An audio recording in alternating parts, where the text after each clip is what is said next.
અમૃત Bharat station યોજના અંતર્ગત ગુજરાતમાં એક એવું રેલવે સ્ટેશન બની રહ્યું છે જેમાં એક એફિલ ટાવર ઉભો થઈ જાય એટલું સ્ટીલ વપરાયું છે. વાત છે ન્યૂ ભુજ રેલવે સ્ટેશનની.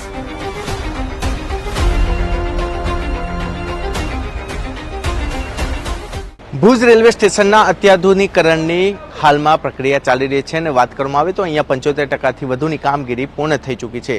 અત્યાર સુધી તમે જે ભવ્યતા માત્ર પ્રોજેક્ટની અંદર જોઈ રહ્યા હતા, પરંતુ હવે ભવ્યતા આકાર લઈ રહી છે. અસલ કચ્છી વારસા અને ગુજરાતી પરંપરાને ઉજાગર કરતા આ રેલવે સ્ટેશનનું કામ હાલ 75% પૂર્ણ થઈ ગયું છે અને એપ્રિલ 2026માં આ સ્ટેશન લોકો માટે ખુલ્લું મૂકવામાં આવી શકે છે. लेकिन इस बार जो पैसेंजर्स और जो पर्यटक रन ऑफ कच्छ के लिए आएंगे, रन महोत्सव के लिए, रणोत्सव के लिए, उनको एक अलग एक्सपीरियंस हम दिलाएंगे. इसमें जो स्टील लगे हैं वो करीब करीब 8,000 टन स्टील है, जो कि एफिल टावर में जितना स्टील लगता है उतना स्टील है. तो ये जो स्ट्रक्चर बना है एक एफिल टावर इससे बन सकता था. મારી પાછળ જે આપ સ્ટેશન જોઈ રહ્યા છો એ ભુજ સ્ટેશનની નિર્માણની કામગીરી ચાલી રહી છે, જેની અંદર કચ્છની સંસ્કૃતિ દર્શાવતી ડિઝાઇન પણ કરવામાં આવી. આખો વિડિયો જોવા માટે ડાઉનલોડ કરો દિવ્ય ભાસ્કર એપ.